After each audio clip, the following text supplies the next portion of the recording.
Hi, everybody. I'm Oprah, and I'm really hoping that you're getting as much from this series as I am. And I'm so happy to have here today someone who has studied in the ancient Chinese religion of Daoism. And before I introduce him, for a better historic understanding and context, a little Daoism 101.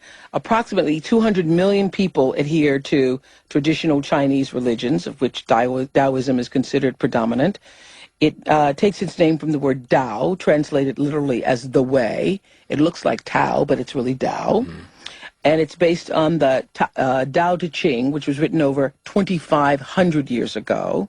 And legend has it that, is it Lao Tzu? Lao Tzu. Lao Tzu is the founder and the author of the Tao Te Ching.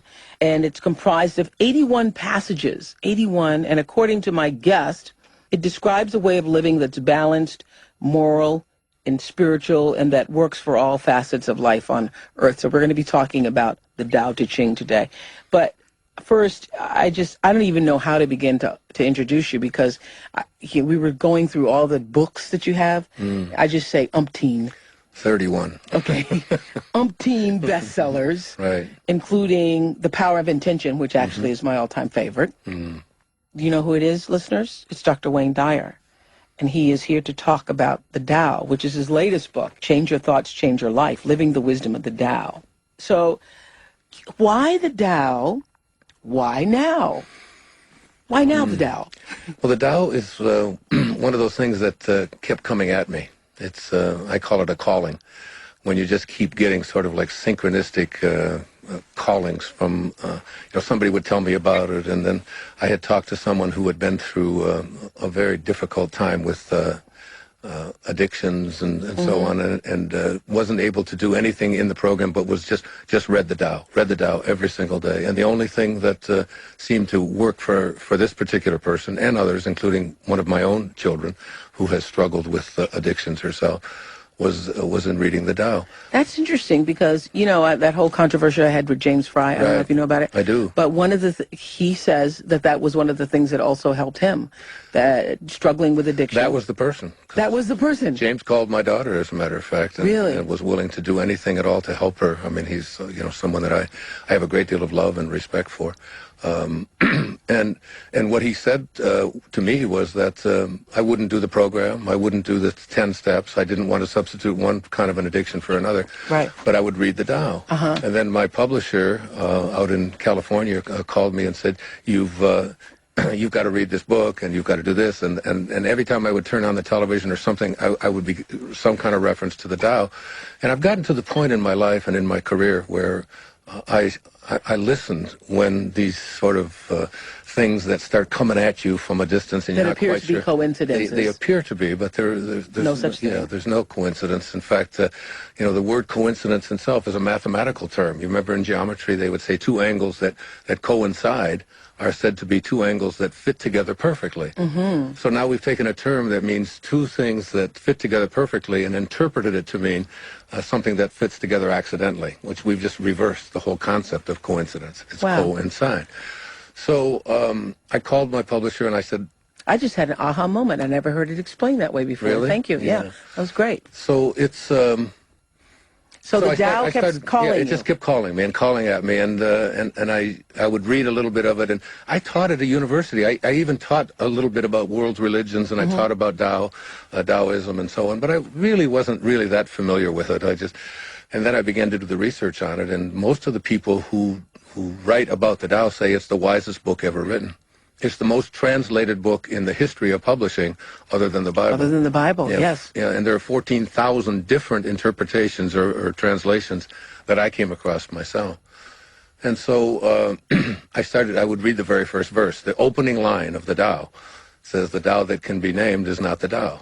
You can call things something. The minute that you call something or put a label on it, then it's no longer the Tao. Yes, I was wondering, I was saying this to the producer of our show, that I obviously wanted to talk to you about it, but I was thinking, do you need to be further evolved along the spiritual path before you can begin to accept or receive the concepts of the Tao? Not at all. You don't? Not at all. Some really? of the most common things that you say every day in your life came right out of the Tao Te Ching. Yeah, but I know the whole idea of no rules. Right. The journey of 1,000 miles Yes. begins with one yeah. step. Those who know don't speak. Those who speak don't know. Uh, think small rather than thinking big. All of these kinds of comments and things have come out of this little Chinese man. I mean, Lao Tzu translates to old man. This old man that just had these visions about how to go about living our lives conflict-free, how to live without having any enemies, how to be at peace. You know what it really taught me, Oprah? Because I did it for a whole year. It taught me to think like God thinks. And that's my favorite quote from Einstein. You know, his whole idea, he said, I don't want to be consumed with the details. I'm just paraphrasing. He said, I just want to learn to think like God thinks. Yes. And so how does God think? And I began to see that God thinks without force, you know, makes everything happen without any force at all. There are no one is excluded. Everyone is included. God does nothing but give. It's always about giving. You know, Hafiz, the great poet from the 13th century, said that he was talking about, just about giving. He said, even after all this time, the sun never says to the earth, you owe me. He said, just think what a love like that does. It lights up the whole sky. Wow. It lights up the whole sky. And it's just, so it's like if you can, you know, there's been so much talk about The Secret, you know, I know you've done shows on it, and, I was asked I wanted to be a talk part to you of that. about that. First of all, I wanted to ask you, do you feel somewhat validated? I just feel so grateful and so thrilled that it's one of the most popular nonfiction books in the history of publishing. Over 10 million copies are out there. I mean, it's giving people a look at the power of what happens when you change the way you look at things. The things you look at change. I mean, the world begins to change when you change the way you look at it. I would have liked to have seen a little different emphasis myself. I think too much of it is on getting rather than giving. And if you have this incredible power to align yourself with a universal divine mind that is always giving and always offering, then it seems to me that's where we ought to be putting our attention. Actually, I was surprised when I first saw, the first tape of The Secret. I was actually surprised that you weren't on there. I was asked to be. Okay, that makes sense, because I thought, well, you are the father of all this. Yeah. So, and why did you choose not to be? I didn't want to be a part of that emphasis any longer, and that was really my reason for doing Change Your Thoughts, Change Your Life. And it was really the result of my living the way I'm living now. The way I'm living now is on an island. It's in a place where I can just get as much validation from a tree or a spider or anything in nature. I mean, what Lao Tzu taught me is that God is in nature. And you have to find your own nature, and that in every single one of us, in every human being out there listening, we have a nature, and we know what that nature is, and we know what our calling is. We just haven't changed our thoughts to be in alignment with it. And this, what I want to do with this, and this is, to me... This being Change Your Thoughts, Change Your Life. Yeah, this is about teaching people how, what they should be thinking. Become more flexible. Right. Become less rule-oriented. Become more open. Don't have any enemies. Lao Tzu was teaching all of us 2,500 years ago. This is the way to think and to have a moral word. Don't talk about peace, be peace. Right. Don't look to be virtuous, be virtuous. Be humble. Yes. Be peaceful. Be loving. Be all of these kinds of things. Be serene. Be content. Stop trying so hard. Just get back, relax, enjoy. The next thing I'm going to do is on the dynamics of how to change a thought. Because most people know that what they should be thinking. Yes. They just don't really know go about changing the way that they think. It's like, because most of us, we have, 60,000, they say, separate thoughts every day. Yeah. 60,000. But the problem is we have the same 60,000 we had yesterday, and we're going to have the same 60,000 again tomorrow. And we just keep repeating the same thoughts. And none of us ever ask the important questions like, is what I'm thinking true? Because the thought that it's going to be difficult to do something, for example, or it's going to be complicated, or it's going to take a long time, or it's a struggle, that usually, if you really examine that, there's no truth in that whatsoever. So I'm talking to Dr. Wayne Dyer, who's really the father of the spiritual movement as we know it in our time. A lot of people call you the father of motivation, but when I was talking to you, you weren't just a motivational speaker. You were trying back in 1978 when I first Was it interviewed. 78? I thought it was 76. I Yeah. used to fly up to Baltimore every time there was a... Yes, and talk to series. you when I was doing Yeah. that little show called People Are Talking with Richard Scher. And we'd start talking about these ideas, which really started to open me up in a way that I'd never experienced before. What was the moment, the spiritual moment, and I use, the word spiritual carefully here. What was that moment that got you to see your own life differently, that opened you up? I know exactly the moment. I know the date, the time. Okay, tell me. It was 1974, and I grew up in a series of foster homes and orphanages and so on, as you know. My father walked out on us. Yes. And he just abandoned us. He never paid any support. He just had 3 boys. My mother had 3 boys under the age of 4 before she was 23 years old, and she was just left. There was a depression. I was born in 1940.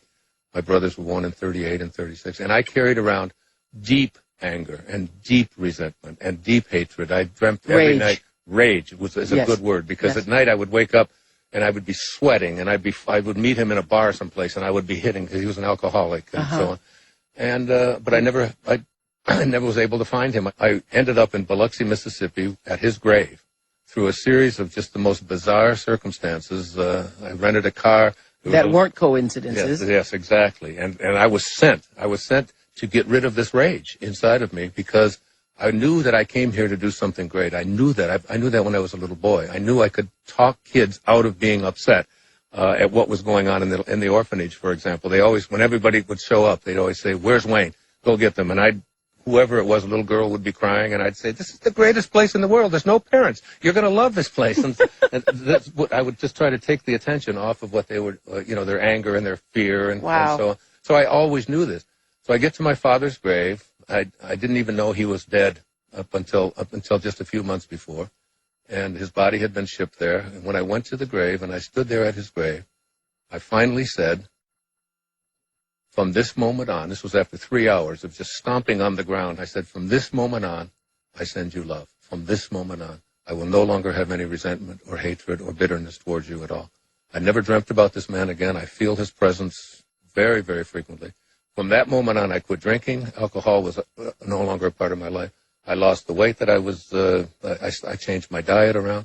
The right people began to show up in my life. And it was all about forgiveness, Oprah. It was just about, Mark Twain said that forgiveness is the fragrance the violet sheds on the heel that has crushed it. And I understood it finally. I finally got that. Say that again. Forgiveness is the fragrance that the violet sheds on the heel that has crushed it. Oh, that makes me want to cry. It's so poetic. Yeah, it's so beautiful. And I have never had an angry thought towards him or towards anyone else since that time. In Change Your Thoughts, Change Your Life, Living the Wisdom of the Tao, Dr. Wayne Dyer's latest book, I think it's just 31 or 32 books, bestsellers. You say, for my father, Melvin Lyle Dyer, even though I've never known you, after thoroughly digesting the Tao, I finally get it! Exclamation point. It is and always was all perfect. I love you. And I feel that. I feel him now. I feel him right here with us now. How was it always perfect when he essentially abandoned you? How was that perfect for people who are listening? We're talking to Dr. Wayne Dyer about his latest book, Change Your Thoughts, Change Your Life. And he lived for a solid year Live the Tao every day. Live the Tao every day. How was it perfect? It's perfect because it taught me the most important thing that we have to learn in our planet, on this planet. It's about forgiveness. If you don't have something to forgive, in the Course in Miracles, it says if you haven't blamed, then there's no need to forgive. Yeah. So once you get rid of blame, once you get rid of your hostility, so in order for me to be able to get to a place where I could teach people about how to go through their life without bitterness and anger and tension and fear and hatred and all that stuff that we carry around because of the way other people treat us, I had to go through that experience myself. Everything that we went through in our life, we had to go through in order to get to this moment. And that's why it was perfect. It was absolutely perfect. It was perfect for you. Right. I feel that way too. Being born where I was born, raised the way I was raised, everything, including the sexual abuse, the poverty, all of it. Right. Has made this moment possible. Absolutely. Yeah. And therefore, it was perfect. It was. I mean, I remember hearing you talk a couple of years ago, and you talked but your parents had sex one time? One time. One time in their whole life. One time. In their whole life. After. Yeah. And you were the result of that. She was wearing a poodle skirt, and he wanted to see what was under it, he said. Is that right? Yes. She was wearing a poodle skirt. I remember those poodle skirts. She was wearing a poodle skirt. It was a pink poodle skirt, and he said... it was under a tree or something? And he asked to take her home after school, and they stopped by an oak tree. I think it's why I love oaks so much. I just am obsessed with oak trees. Don't even know what it is, why I'm so drawn to them. But anyway, under a tree, and he said when he took her to my grandmother's house, her mother's home, that she still had the leaves on the back of the skirt because they forgot to brush all the leaves. And she was young, wasn't she? Yeah, she was 18 years old. 18 years old. Mm-hmm. And that one, now how could that be an accident? An accident or a coincidence. Is something that fits together perfectly. Yes, I often think about, look at all the series of things could happen. It wasn't even like they were friends. Mm. They happened to be passing at the same moment. Mm. And he said, hey, girl, what if she hadn't come out of that door at that moment? You know? Yeah. It's crazy. Yeah. If 1 second later, you know. 1 second later. And that's why there's an organizing intelligence behind this, and that's one of the things. I know, that's what you talk about in this book. Is the organized intelligence. Yes, and organizing it. Just think, I used to give the example of, just imagine for a second a junkyard. I mean, it's got 3 million pieces of junk. Yes. Just strewn every place, everything you can think of. Old toilet seats. It's got wiring and just the old generators and batteries. And everything that you can think of. The whole 3 million of them. A wind comes along, a 200-mile-an-hour wind comes along and takes all of this junk and twirls it around, and it goes up into the air, and it's twirling around in the air of this, this cyclone that goes by. The cyclone passes, and all the junk comes back down to the ground, and there's a Boeing 747, where it was just a field of junk before. What is the likelihood of something like that happening? 1 billion to 1, 1 trillion to 1? Could it ever happen? It takes an organizing intelligence to take all of these things and bring it together. And a Boeing 747 is nothing compared to a human being or compared to the universe, compared to all of those stuff. To think that this all is something that just happened because it was some happenstance accident, there is something called the Tao. And it says the Tao does nothing, but it leaves nothing undone. Those who are listening and hearing about this for the first time, and there are a lot of people actually hearing this philosophy for the first time, is Tao more of is it a religion, would you say? Is it a lifestyle?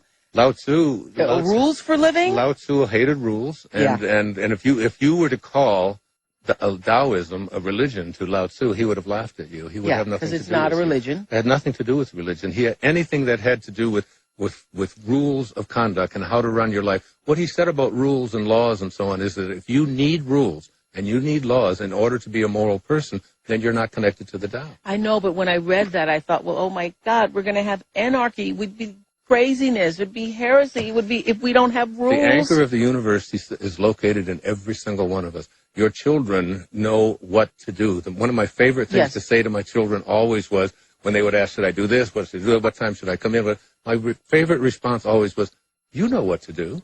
You know within you the right thing to do. You know whether or not that you should come in this late or that late. You know whether you should eat that or not eat that. You don't need me to tell you that. It's about non-interference. It's about seeing the anchor of the universe is located in every one of us. I'm not talking about, there would be anarchy if some of us read it and then others don't read it, and then they begin to, impose it on other people. But if everyone understood that there's no concept of enemy, that we all come from the same place, and the 40th verse of the Tao, it says that the way of Tao is a return trip. We are all coming back. T.S. Eliot's famous line about, we shall not cease from exploration. But at the end of all of our exploring will be to return to the place from which we originated and to know it for the first time.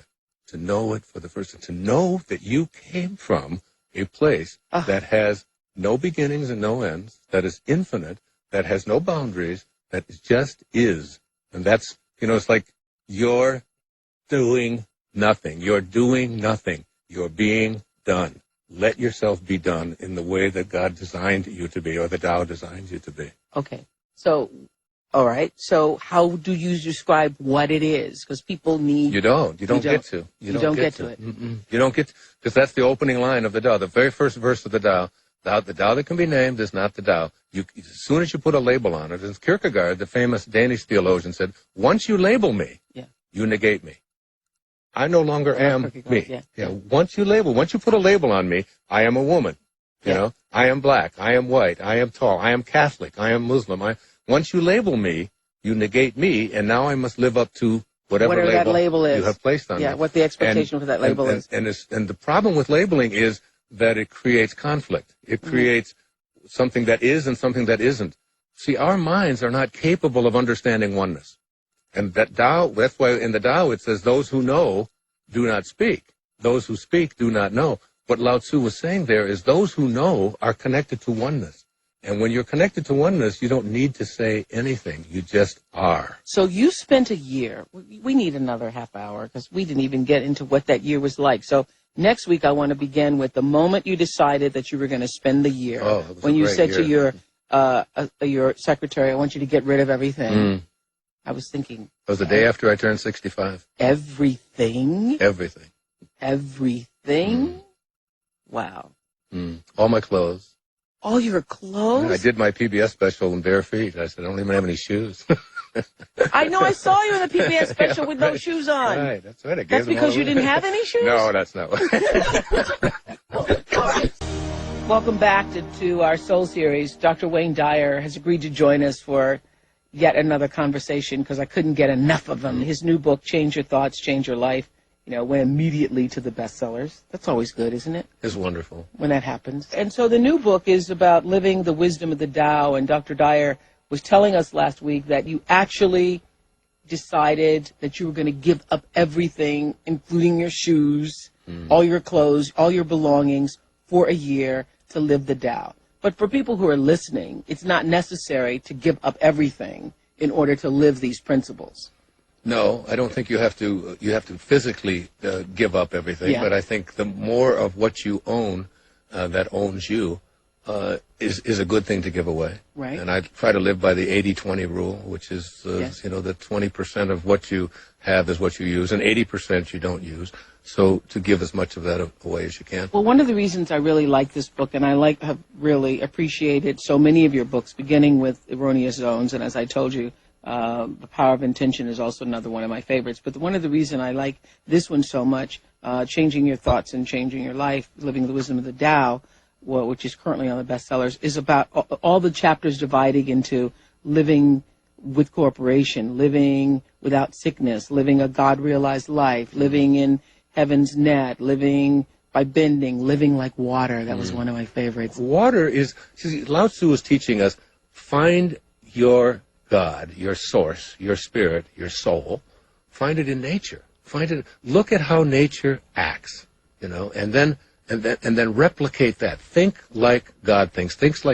And water is so giving, so flexible, so it's soft. It's the softest thing. It's like Lao Tzu again. The softest thing overcomes the hardest thing.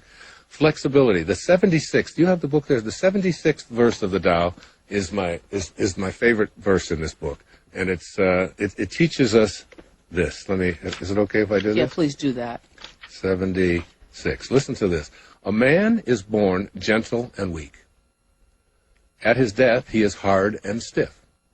All things, including the grass and trees, are soft and pliable in life, dry and brittle in death. Stiffness is thus a companion of death. Flexibility is a companion of life. That's a part of the 76th verse of the Tao Te Ching. Now, he wasn't just saying become stiff or become flexible in your body. He was saying become flexible in your thinking.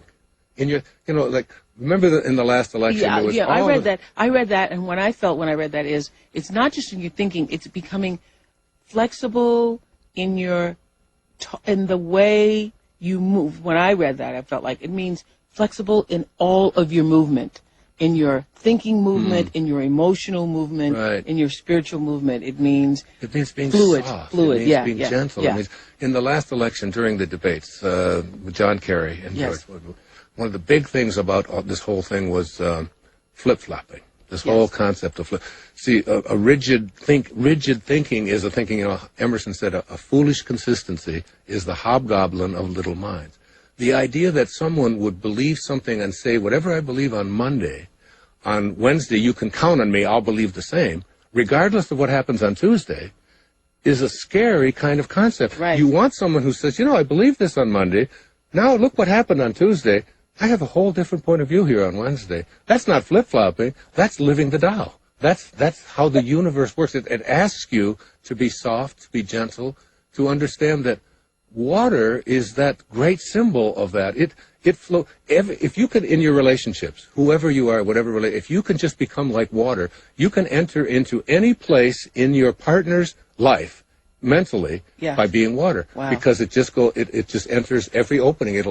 And you can become one with that person by being water. All right. I don't want to run out of time again, because last week I wanted to talk to you about what that year was like, because in case you're just tuning in, I'm joined in the studio today with Dr. Wayne Dyer, who's written a great new book, his 32nd one, called Change Your Thoughts, Change Your Life, Living the Wisdom of the Tao. And for one solid year, he lived the Tao, gave up everything, all of his worldly possessions, including shoes. I keep coming back to shoes because hard to live without shoes. I'm thinking I could be naked, but I need shoes. You need shoes. What about all my Jimmy Choos? Oh, my goodness. When I read that, I was thinking, okay, I would give up everything? Everything. Mm. And what was that like? Okay, you tell your secretary, give up everything. She's selling, not even selling everything. You say, give it all away. Not even interested in making money. And then, how did you begin this process of living the Tao? So you had read the verses, you'd studied. Did you study all the 14,000 different versions? I took the version that's in the entire Tao Te Ching is in this book. It's my translation of the Tao. Yes. But I took 10 of the most relevant ones to the West, to us here in America, to us here in the Western world, and combined all of the different ones and made it this version of the Tao Te Ching. So there's now 14,001 translations of the Tao. What I did is I made a year-long commitment. I started it on January the 1st, 2006. And I read the very first verse of the Tao. Mm-hmm. I divided 81 verses, right? 365 days divided by 81 comes out to about 4.5 days for each verse of the Tao. That's what I was going to do. I was going to spend 4.5 days on just each one of the verses. And at the end of the 4.5 days, I was going to write an essay, a very short essay. Uh-huh. It only took me maybe 2 hours to write the essays because I didn't write them, Oprah. They wrote them. I do it by hand because, in the Tao it teaches you don't want to use machines. You don't want a machine to interfere with your writing. So when you say the essays, it means, living with cooperation, living the mystery, living all that. Each one of those were short essays. After each verse. After each verse. But I spent 4 days meditating on each of the verses, like memorizing them, going through them in my mind, and then going out where I live on Maui and putting them to work, putting them to practice. And I can remember some of them were hard, Oprah. I mean, some of these verses are very hard. Here's the line. The Tao does nothing. Mm-hmm. It leaves nothing undone. That's like one of the great lines in the Tao Te Ching. So how can you do nothing and emulate? You're emulating the Tao. You're emulating God, the way God acts. God, soul, spirit, divine mind, whatever you want to call this organizing intelligence that allows, everything to be. All being comes from non-being, That's right out of the Bible, too, by the way. The New Testament came 500 years after the Tao. It's loaded with the Tao. Daoism, it's almost all of that is in there. It's the spirit that gives life. Okay, this is one I like. I was looking for this, the 20th verse. Give up learning, and you will be free from all your cares. Now, see, when I read that. I know, you read that. And I thought, how can I give up learning? Okay, but then continue. What is the difference between yes and no? What is the difference between good and evil? Must I fear what others fear? Should I fear desolation when there is abundance? Should I fear darkness when that light is shining everywhere? In spring, some go to the park and climb the terrace, but I alone am drifting, not knowing where I am, like a newborn babe before it learns to smile. I am alone without a place to go. Most people have too much. I alone seem to be missing something. Mine is indeed the mind of an ignoramus in its unadulterated simplicity. I am but a guest in this world. While others rush about to get things done, I accept what is offered. I alone seem foolish, earning little, spending less. With the perfect example of a Taoist master, according to Lao Tzu, is an infant. has no name, doesn't know its identity, doesn't know its color, it doesn't know its cultural background, it doesn't know how to hate anything. It just is. It just is. It just is. And that's, it's like the first 9 months of your life. We went back to your That's conception. Right. You trusted God for everything. Everything. You didn't say, oh my God, I hope I get a nose and I hope it shows up in the right place. Yes. And you was total, completely into surrender. Yes. Then you come out. Okay, at the 9th month, or that you pop out and you get surrounded by people who say, that's really good work, God, really good work. We'll take over from here. Yeah. And the minute you start taking over from here, what happens is you develop an ego, which is where you edge God out. E-G-O, you edge God out. Okay? And so now... I never heard it that way before. That is so good. Yeah. So you edge God out and you just push that to the side. Good. And what is this ego? What is it? I'm going to be quoting you on that. Edge God out. That's what it's an idea, Oprah. It's all it is. It's an idea that we carry around. You know what the idea of the ego is? It says, I am what I have. I am what I do. I am what other people do with me. I'm separate from everybody else. I'm separate from what's missing in my life. And I'm separate from God. Those are the 6 components of the ego. And that's what we're raised on and what we're trained on. Meantime, we showed up here. We didn't have to do a thing. Oh, say that again. I want to say it again. Say it again. Repeat that. The ego. Yeah. The ego is just a collection of ideas that we carry around, okay?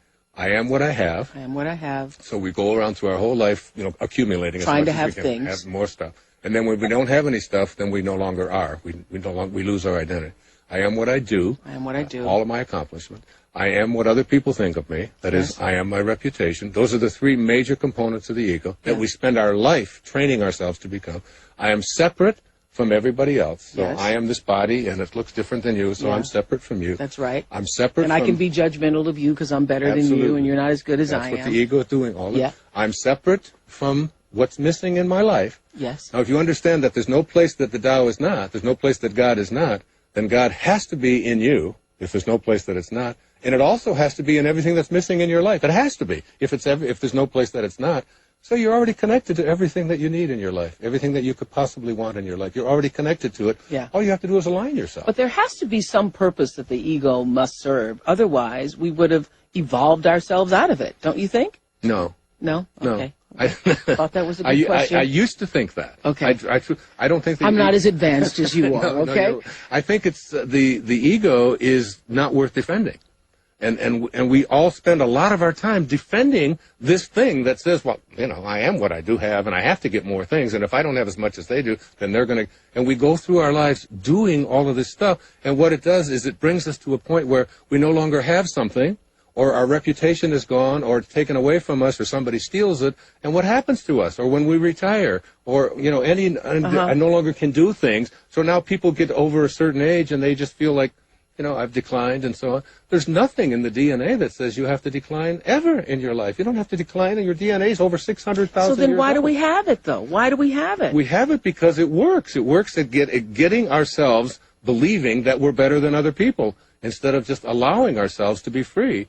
And it's like Daoism, or the Tao teaches us to unpeel the onion, unpeel layers, to get to the essence of the Tao is emptiness.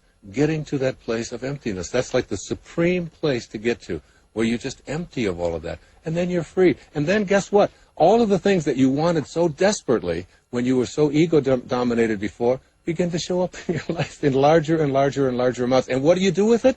What does God do with everything that shows up? Gives it away. Isn't that what you're doing? Isn't that what you've learned in your life? I mean, here you are, this world-famous icon. And what is your major lesson? What did I see you doing on 60 Minutes or whatever it was when you were over there in South Africa? Yes. Give. God, I know why now, why I was given so much. It's about giving. It's about, why do you have to wait till you have a lot to learn that? And why don't average people out there get that as well? All we have to do is see ourselves in everyone. Mm-hmm. The Native Americans, you want to hear a great quote. The Native Americans said, no tree has branches so foolish as to fight among themselves. Wow. Think about that. Think about it. We are all branches on a tree called humanity. What are we doing fighting each other and killing each other? What are we doing? Lao Tzu. Because nature's smarter than we are. Absolutely. And it's all about nature. Yeah. It's all about nature's smarter than we are. So is it possible do you think you have your ego? You haven't lost your ego, obviously. No, right? I haven't. Yeah. But I'm working on it. Is there a way to keep it in check? Is there a way to Yeah, to give minimize its influence in your life? every day. Just say thank you. Yeah. You know, and it's like and get to the place in your life. You know, Rumi had this wonderful line. He said, you know, that to practice benevolence, to just practice being in a place in your life where you are giving. You're just constantly in a state of giving. Okay. You know, sell your cleverness, he said, and purchase bewilderment. Yeah, just go through your life in a state of awe, in a state of bewilderment. Because and everywhere you look, there's something to see. Absolutely. Yeah. So we're talking to Dr. Wayne Dyer about living the Tao, living the wisdom of the Tao. It's his latest book on changing your thoughts and changing your life. You believe it's possible for everybody to put their ego in a place where, you know, we talk about this spiritual evolvement, and every time I talk to people, some like yourself, people say, well, you know, the spiritual movement is growing to the point where there's something happening in the world. And then you look at the world. I mean, I just read something the other day where there are more girls who want to kill themselves now than ever before. So I wonder, is it just among spiritual folks, people who think the way you do, that, you know, the world seems to be getting better? Is the world getting better? To me it is. Because I don't, you know, for every act of evil in the world, there's a million acts of kindness.